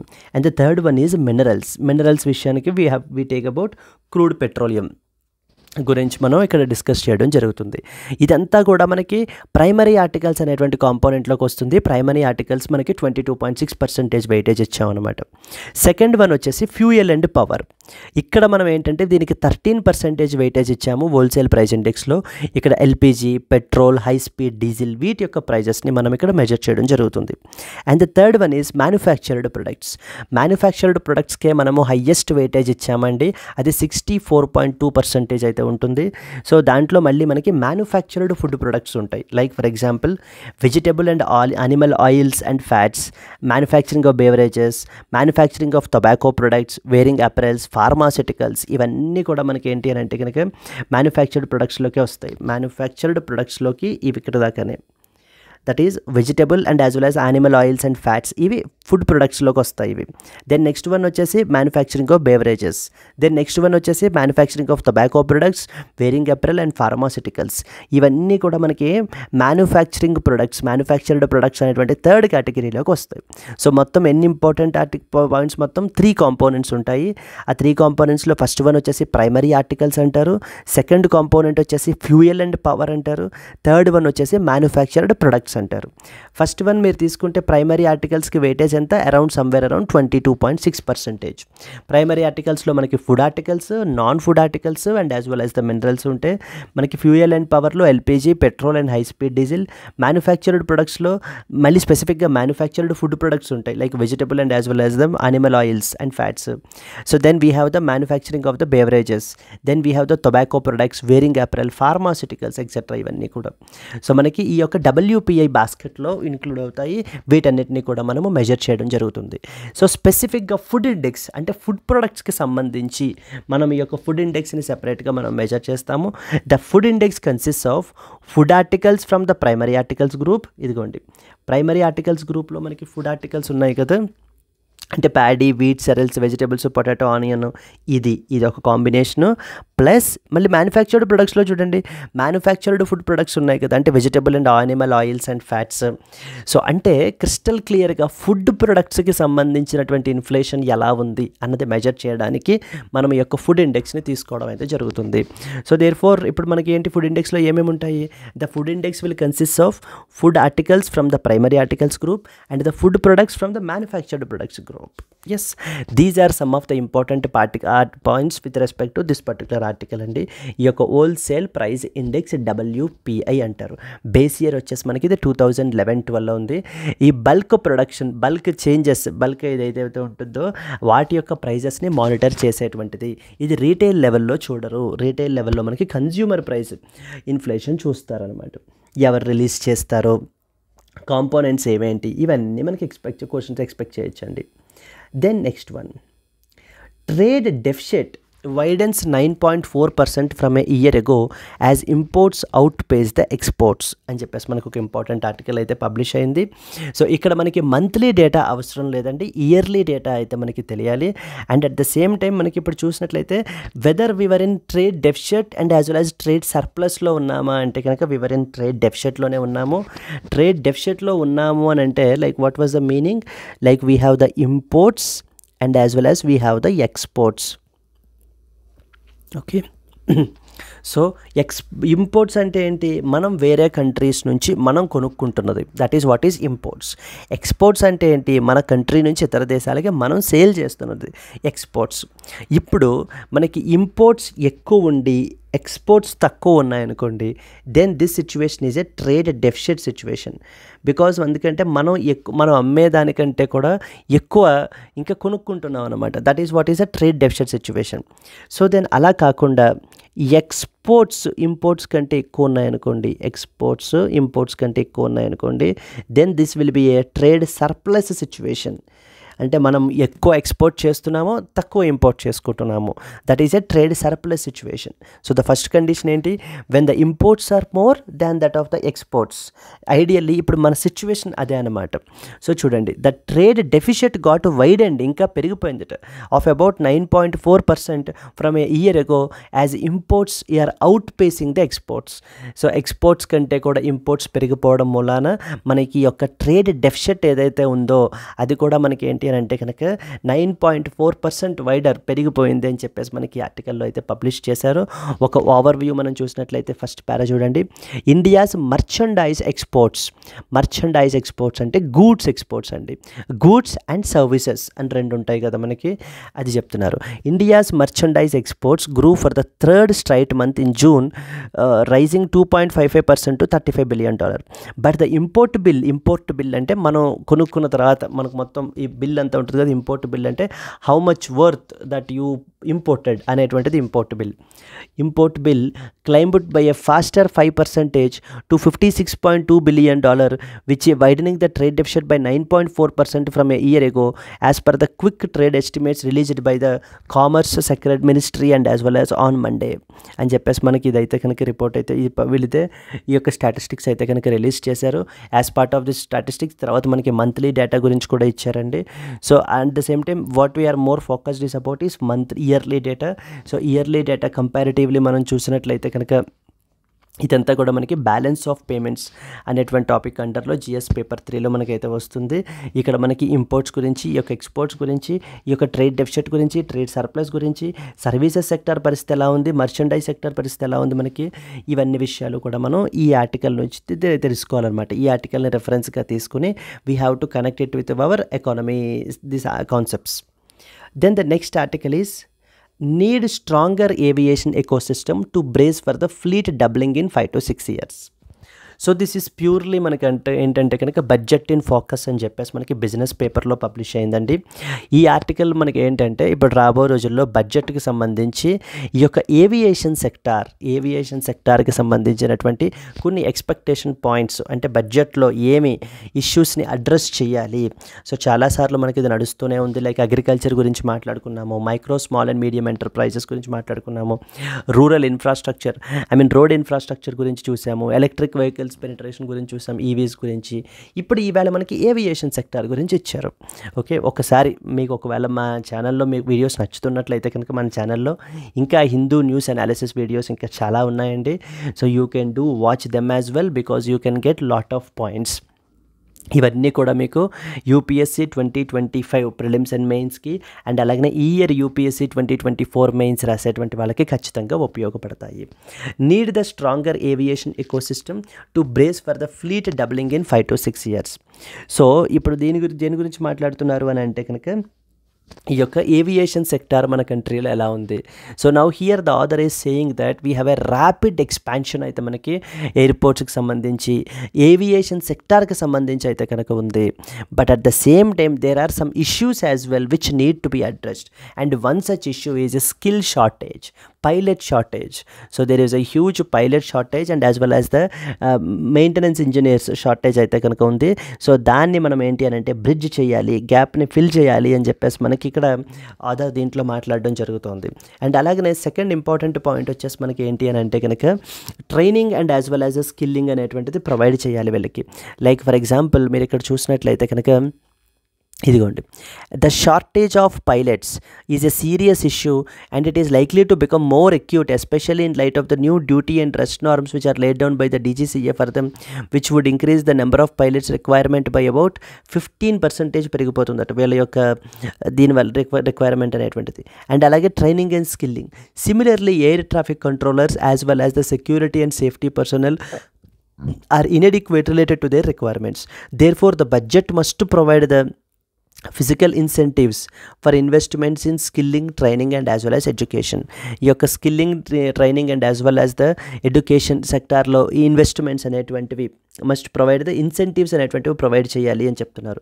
అండ్ అలాగే ట్యాక్సెస్ తగ్గించాలి. బికాజ్ ఎందుకు అని అంటే కనుక ఇప్పుడు ఈ యొక్క ఎయిర్లైన్స్ యొక్క 20% of their tax is almost going to as a tax in the form of different taxes. Like for example aviation turbine fuel మీద వేసేటువంటి tax by the states. So ఇవన్నీ కూడా మనకి ఏంటంటే కనుక ఈ యొక్క ట్యాక్సెస్ని తగ్గించాలి. దానివల్ల మనకి ఈ యొక్క ఇనిషియేటివ్స్ అన్నీ తీసుకుంటే కనుక ఇంకా ర్యాపిడ్ ఎక్స్పాన్షన్ అనేటువంటిది ఉండి మనకి ఈ యొక్క గ్రోత్ అనేటువంటిది బాగుంటుంది అని చెప్పి దీంట్లో మనకి ఈ ఆర్టికల్లో మాట్లాడడం జరుగుతుందండి. Okay, if you see some important points, so first paragraph చూడండి, the privatization of the Air India leading to the transfer of its ownership by the government to Tata Sons in 2022 and the ensuing transformation plan being undertaken at the airline has triggered a strategic transformation in the country's airline sector. So airlines ఇంతకుముందు air India ఇంతకుముందు మనకి government కంట్రోల్లో ఉండేది, ఆ తర్వాత దాన్ని privatise అయితే కనుక చేసేసారన్న విషయం మనకు తెలుసు. టాటా సన్స్ వాళ్ళు అయితే తీసుకున్నారని చెప్పేసి. దెన్ నెక్స్ట్ వచ్చేసి వీళ్ళు ఎయిర్ ఇండియా గురించి మాట్లాడుతున్నారు. నెక్స్ట్ వచ్చేసి ఇండిగో గురించి గురించి మాట్లాడుతున్నారు. సో ఓకే, సో ఈ పాయింట్స్ అన్నీ కూడా. సో ఎక్స్పాన్షన్ అయితే బాగుంది ఈ యొక్క ఎయిర్లైన్స్ అన్నిటిది, కానీ ఒక షార్టేజ్ ఏదైతే ఉందో, స్కిల్ షార్టేజ్, రీసోర్స్ షార్టేజ్, వీటిల్ని మనం అయితే కనుక అడ్రస్ చేయాలి కమింగ్ బడ్జెట్లోని అని చెప్పి మనకి ఏంటంటే ఇక్కడ ఆర్డర్ ఈ బడ్జెట్ ఇన్ ఫోకస్ అనేటువంటి అండర్లో మనకి మెన్షన్ చేయడం అయితే జరిగింది. సో దీనికి సంబంధించి కొన్ని ఇంపార్టెంట్ పాయింట్స్ ఏంటంటే, the budget must provide the physical incentives for investments in skilling, training and education. The budget could also look at rationalizing the direct and indirect taxes which today account for almost 20% of the airlines quarterly revenue, such as through like levies on the aviation turbine fuel, ATF అంటారు కదా. So దానికి మీద ఆ యొక్క taxes ఏవైతే ఉందో ఆ tax బర్డన్ని మనం అయితే కనుక తగ్గించాలి. సో దట్ వీళ్ళు ఏంటంటే ఆ మనీ అంతటిని కూడా they will channelise into these investments into education of the upskilling, వీటి మీద అయితే కనుక ఛానలైజ్ చేస్తారా అనేటువంటి మనీ ఆ రెడ్యూస్డ్ బర్డన్ని అని చెప్పి మనకి ఈ ఆర్టికల్లో అయితే మాట్లాడడం జరుగుతుందండి. Yes, I hope you are able to understand friends. మా ఆర్టికల్స్ మీకు నచ్చుతున్నాయి, మా ఎక్స్ప్లెనేషన్ అది కూడా మీకు నచ్చుతుంది, అర్థమవుతున్నాయి. మనదంతా కూడా బిగినర్ ఓరియంటెడ్గా ఉంటుందండి. సో దట్ ఏంటంటే ఈవెన్ బిగినర్ కూడా అర్థమయ్యే విధంగా మనం అయితే చెప్పడం జరుగుతుంది. Okay, as part of it మనకి ఏంటి అని అంటే హిందూ న్యూస్ పేపర్ నుంచి మనకి around 50% of the questions from Hindu news పేపరే వస్తాయండి. కరెంట్ అఫైర్స్ అన్నీ కూడా, అది ఇంటర్నేషనల్ రిలేషన్స్ అయినా లేకపోతే నేషనల్ రిలేటెడ్ ఈవెంట్స్ అయినా, అంటే వాటి యొక్క బ్యాక్గ్రౌండ్ తోటి మనం చదివినట్లయితే కనుక 50% ఆఫ్ ద క్వశ్చన్స్ని మనం అయితే ఆన్సర్ చేసేయచ్చు. The rest other 50% of the questions మనకి ఎక్కడి నుంచి వస్తాయి అని అంటే కనుక it's like press Information Bureau, Down to earth, Indian express, ఇలాంటి వాటి నుంచి మనకైతే పబ్లిష్ అయితే అవుతూ ఉంటాయి. సో వీటికి సంబంధించి ఇక్కడ మనం ఈ 50% ఎలాగో హిందూ న్యూస్ అనాలిసిస్లో డైలీ మీరు ఒకవేళ కన్సిస్టెంట్గా మీరు ఫాలో అయినట్లయితే కనుక, you taking them as a reference and మీరు రివైజ్ చేసుకున్నట్లయితే కనుక definitely you can answer majority of the questions. The rest other 50%ని మనం కవర్ చేయడానికి ఒక డెడికేటెడ్ కోర్స్ ఇనిషియేటివ్ అయితే మనం పెట్టాం. That is what is known as the most comprehensive current affairs course for UPSC. So ఈ పర్టికులర్ కోర్స్లో మనం ఏంటి అంటే డైలీ లైవ్ క్లాసెస్ అనేటువంటివి చెప్పబడడం జరుగుతుంది friends. I will be the one who will take up the classes. So ఇక్కడ మనము ఎంత సింపుల్గా అయితే మనం చెప్పుకుంటున్నామో అక్కడ కూడా లైవ్లో మనం ఇదే విధంగా మనం డిస్కస్ చేయబడడం అయితే జరుగుతుంది. డైలీ లైవ్ క్లాస్ అయితే మనం తీసుకుంటాము. బైలింగ్వల్ మోడ్లోనే ఉంటాయి క్లాసెస్ అనేటువంటివి. మీకు ఎటువంటి బ్యాక్గ్రౌండ్ అవసరం లేదంటే, even if you are an absolute beginner who don't know anything, then also you can understand the classes. సో మీకు ఎందుకంటే మనకి ఈ క్లాసెస్ కరెంట్ అఫైర్స్ క్లాసెస్ వినడానికి ఎటువంటి డిపెండెన్సీ లేదు ఏ సబ్జెక్ట్ మీద కూడా. సో ప్యూర్ మీరు బ్లాంక్ మైండ్తో కూడా వచ్చినా కూడా మీకు ఏంటంటే సో మనం చెప్పగలము, because that's how our learning style will, teaching style will be. So and at the same time మనము అపార్ట్ ఫ్రమ్ ద క్లాసెస్ మనము daily, weekly and monthly PDFs కూడా ఇవ్వబడడం అయితే జరుగుతుందండి మీకు. So that for your reference. And ఇక్కడ మనం రాస్తున్నట్టుగానే అక్కడ కూడా మనకి డైలీ క్లాస్ నోట్స్ ఉంటుంది. నేను by handwritten class notes, ఈ క్లాస్ నోట్స్ మనకి ఏంటంటే దీన్ని మనము అటాచ్ చేయడం జరుగుతుంది మన యాప్లో. సో దట్ మీరు దాన్ని రిఫరెన్స్గా తీసుకుని మీరు చదువుకోవచ్చు if you are a beginner also. So then మనకి ఏంటంటే class notes, let me show you the yesterday's class notes మీకు చూపిస్తాను. సో దట్ ఒక క్లారిటీ అనేటువంటిది మీకు వస్తుంది. సో ఓకే, ఎస్ అండి, this was the yesterday's class notes. ఇది మనకి నిన్నటి క్లాస్ అయితే జరిగింది. సో నిన్నటి క్లాస్లో మనం చెప్పినటువంటి ఇంపార్టెంట్, ఫస్ట్ ఆఫ్ ఆల్ ఇక్కడలాగే మనం అక్కడ కూడా ఎజెండా అయితే రాసుకుంటాము. సో ఇదిగోండి మెడవేస్ ప్లాట్ఫామ్ అని చెప్పి లాంచ్ చేశారు. చైల్డ్ రైట్స్ గురించి మాట్లాడుకోవడం జరిగింది. ఫైనాన్షియల్ ఇంక్లూజన్ ఇండెక్స్ గురించి మాట్లాడాము. డిజిటల్ ఎకానమీ రిపోర్ట్ 2024 గురించి చూసాం అనమాట. So what is this Medways platform ఏంటి అండ్ WHO గురించి, ఇవన్నీ పాయింట్స్ కూడా ఇక్కడ మనం డిస్కస్ చేయడం జరిగింది. So this is what is a Medways platform. And at the same time then we talked about World Health Assembly గురించి, సో చైల్డ్ రైట్స్ గురించి, like United Nations Convention on Rights of the Child. Then next వచ్చేసి National Commission for Protection of Child Rights, National Commission on Protection of Child Rights, India's initiatives ఏమేమి ఉన్నాయి.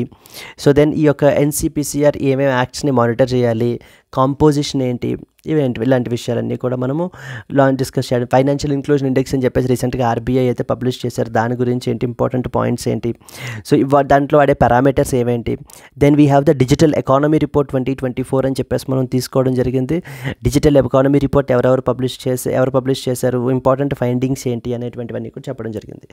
ఇలా class అయిపోయిన తర్వాత మనం ఏం చేస్తాము అని అంటే క్లాస్లోనే కొన్ని నేను ఇంపార్టెంట్ ప్రాక్టీస్ క్వశ్చన్స్ అయితే పెడతానండి. సో దట్ ఏంటంటే లైవ్లోనే అని మీరు వాటికి ఆన్సర్ అయితే చెప్పాలి. సో దట్ మీకు you will come to know so to what extent class అయితే మీకు అర్థమైంది అని, మీకు ఎంతవరకు అర్థమైంది అన్న విషయం నాకు కూడా అర్థమవుతుంది అనమాట. సో దట్ ఇంకా మనం ఇంకా ఎంత సింప్లిఫై చేసి చెప్పాలి అనేటువంటి విషయం I will also get some clarity. So these are the like important క్వశ్చన్స్ని మనం ఏంటంటే పెట్టడం జరిగింది. ఈ క్వశ్చన్స్కి అక్కడే మనం సొల్యూషన్స్ ఆన్సర్స్ కూడా మనం అక్కడే చెప్పేస్తాం. సో దట్ అసలు నేను చెప్పాల్సిన పని లేదు, ఎందుకంటే మీరు క్లాస్ సీరియస్గా విన్నట్లయితే కనుక మీరే ఆన్సర్ అయితే చేసేయగలరు. This is what the sample that I would like to show it to you. If you are interested then definitely that will be a very golden opportunity అండి మీకైతే కనుక. అది కరెంట్ అఫైర్స్ విషయానికి సంబంధించి మనం దీనికి ఛార్జ్ చేసేటువంటి వీక్లీ మంత్లీ క్విజెస్ కూడా మనమైతే ప్రొవైడ్ చేస్తాము. సో క్విజెస్ కూడా మనకి ఏంటంటే అవి జస్ట్ ప్రాక్టీస్ క్వశ్చన్స్ మనకి క్లాస్లో జరిగేవి, అలా కాకుండా వీక్లీ అండ్ మంత్లీ క్విజెస్ కూడా ఉంటాయి. ఆ తర్వాత రోజు వాటికి సంబంధించి మనం అనాలిసిస్ కూడా చేయడం జరుగుతుంది. And yearly compilation and revision before prelims ఇస్తాము ఫ్రెండ్స్. దీనికి మనం ఛార్జ్ చేసేటువంటి ఫీ వచ్చేసి 10,000 రూపీస్ అండి. బట్ యాజ్ ఎ 50% డిస్కౌంట్ కింద మనం దీన్ని 5,000 రూపీస్కి ప్రొవైడ్ చేస్తున్నాము. ఇది 5,000 rupees per month per 3 months కాదండి. It was a for lifetime validity. You are paying only once. So this is for lifetime వ్యాలిడిటీకి మీకైతే కనుక వస్తుందన్నమాట. హార్డ్లీ ఒక 2 సార్లు రెస్టారెంట్స్కి వెళ్ళినా కూడా మనకి డబ్బులు అయితే అయిపోతాయి. But now this token amount ఏంటంటే అందరినీ మనం దృష్టిలో పెట్టుకుని మనం ఈ అమౌంట్ అయితే సెట్ చేయడం జరిగింది. టోకెన్ అఫోర్డబుల్ అమౌంట్ పెట్టాలి. సో దట్ క్వాలిటీ ఎడ్యుకేషన్ మనం కూడా ప్రొవైడ్ చేయగలగాలి.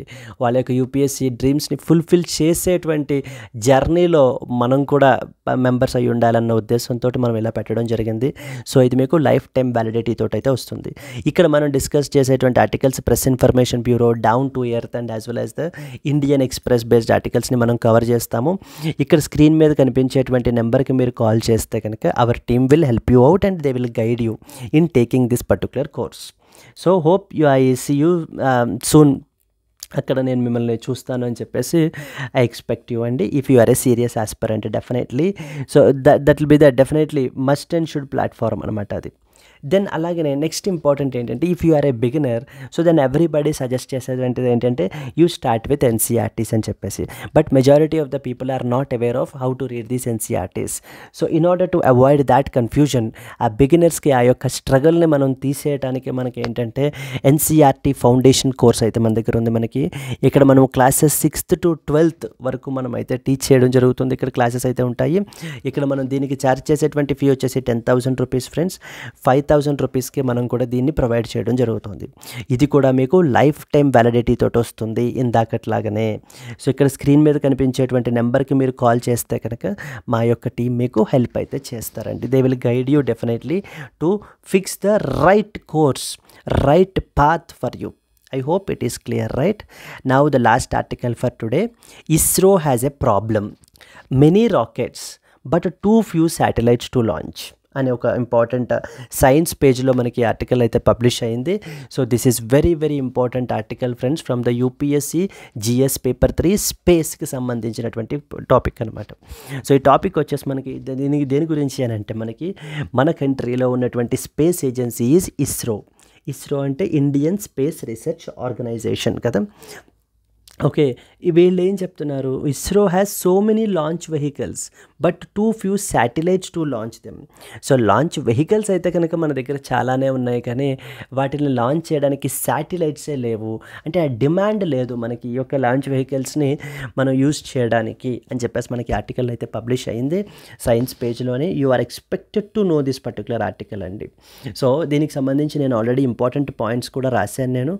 సో దట్ మీకు ఇంకా ఈజీగా చదువుకోవడానికి వీలయ్యేలాగా ఈ ఆర్టికల్లో మనకి ఏం చెప్తున్నారు అని అంటే, ముందు అసలు మన కంట్రీలో ఏమేమి లాంచ్ వెహికల్స్ ఉన్నాయి. లాంచ్ వెహికల్ అంటే nothing but a rocket which takes your satellite A payload. మన యొక్క పేలోడ్ శాటిలైట్ని తీసుకెళ్ళడానికి యూస్ చేసేటువంటి వెహికలే మనకి ఆ మెయిన్స్నే మనం లాంచ్ వెహికల్ అంటాము. అయితే మన కంట్రీలో there are different types of launch vehicles ఉంటాయండి. So the like for example we have SSLV, small satellite launch vehicle. అదే రాశారు చూడండి.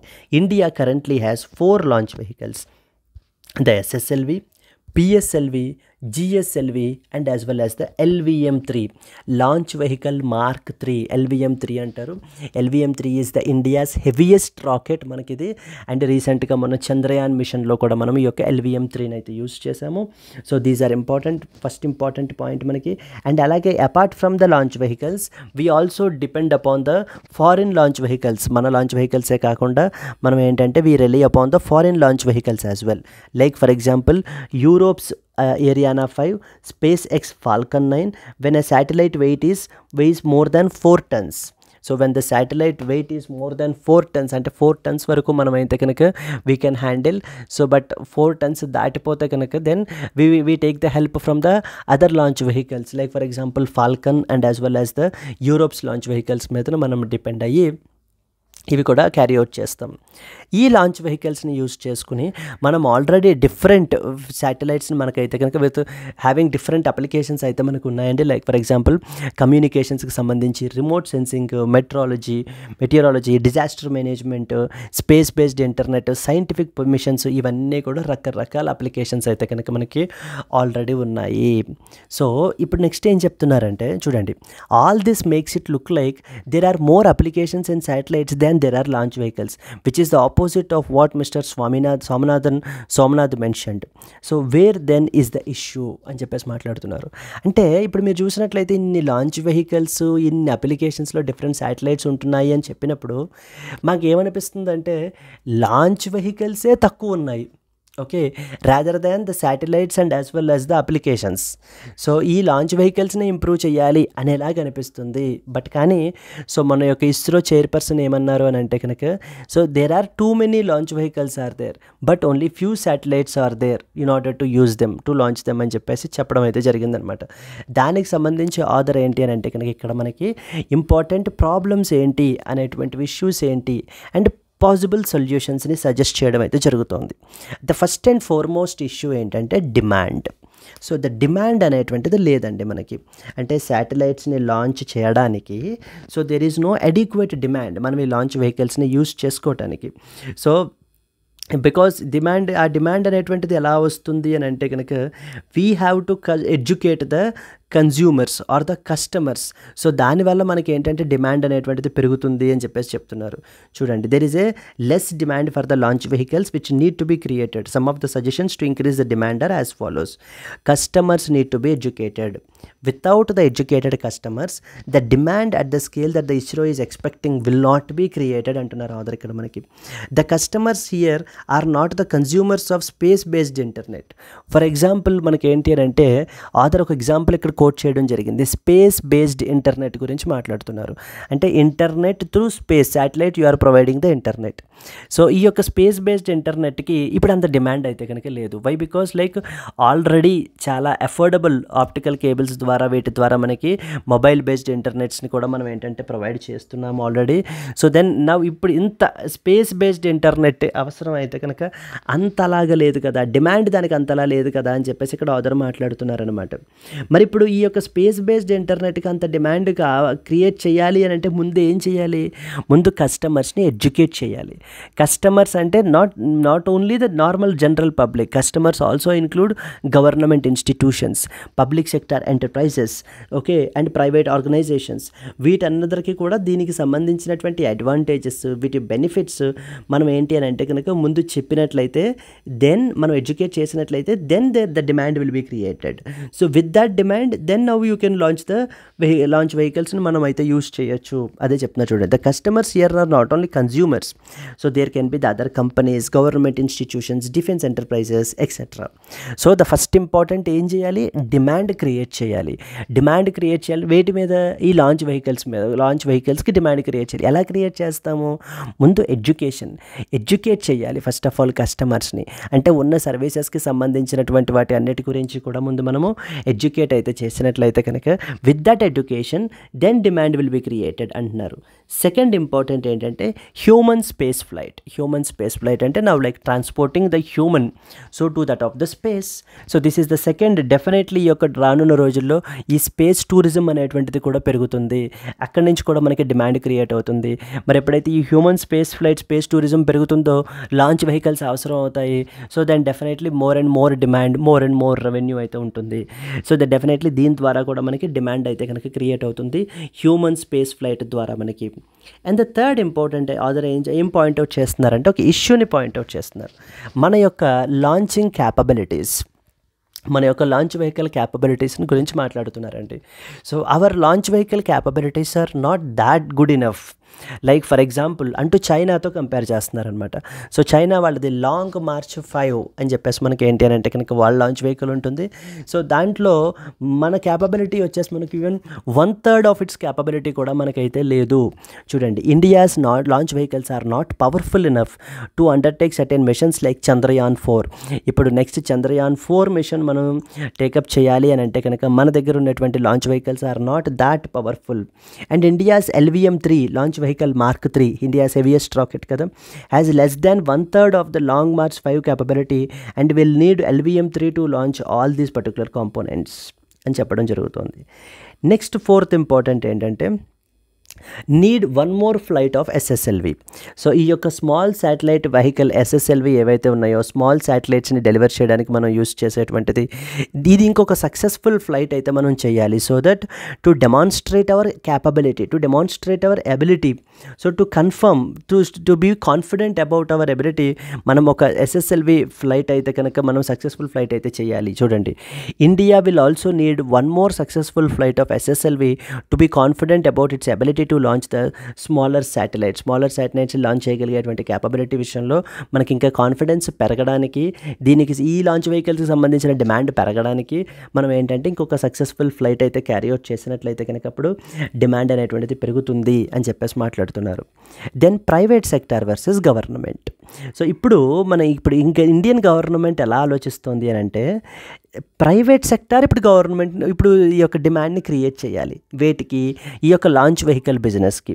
So that is what is the perception of the government అని చెప్పేసి మనకు ఆథర్ మాట్లాడుతున్నారు ఇక్కడ.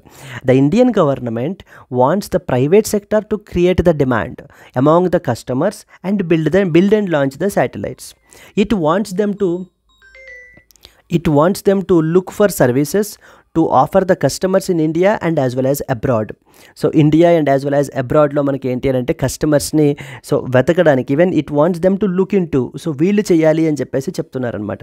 It also want even revenue by providing the launch services upon its own. So గవర్నమెంటే ఈ యొక్క లాంచ్ వెహికల్స్ని మనకి ఏంటి అని అంటే యూస్ చేసి లాంచ్ వెహికల్ బిజినెస్లో సో ద గవర్నమెంటే ఇక్కడ రెవెన్యూ ఎర్న్ చేయాలి అని చెప్పేసి చూస్తుంది. అయితే కానీ ప్రైవేట్ సెక్టార్ మాత్రం ఎలా చూస్తున్నారు అని అంటే కనుక so the government should not do this launch vehicle business on its own. It should just be a customer to the private sector.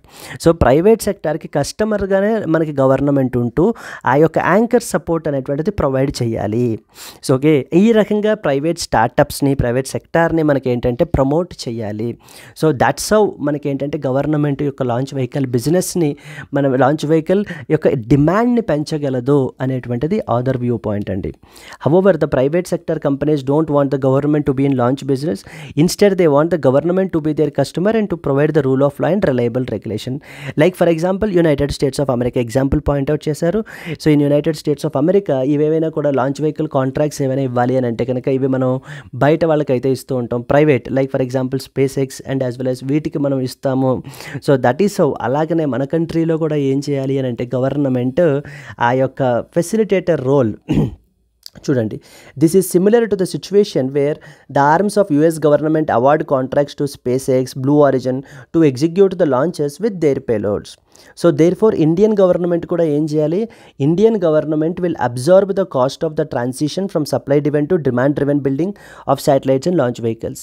But it is not even educating its own ministries and creating some of the anchor demand for satellites and launch vehicles. So these are the important points that particular author is here. So the Pradeep Mohan Das is talking about this particular ISRO అండి. సో ఖచ్చితంగా దీని మీద మనకి mains రిలేటెడ్గా question అయితే కనుక we can expect it and you can utilise these points friends. So 2 into 5 as a value added points to your answer. So if you further can read this particular article, then you will come to know very clearly. Now it's the time for the question, friends. Tushil and Tumal are often seen in the news. They are A. Unmanned aerial vehicles, B. Ballistic missiles, C. Nuclear submarines, D. Stealth frigates. Which of the above of the options are correct statements అని చెప్పేసి మనకైతే అడుగుతున్నారు. తుషిల్ and తుమాల్ అనేటువంటి రీసెంట్గా న్యూస్లో ఉన్న Tamal, Tushil and Tamal, not Tumal and it's Tamal, are often seen in the news. They are అని చెప్పేసి you by know I think if I know the answer, if you know the answer please comment it అండి.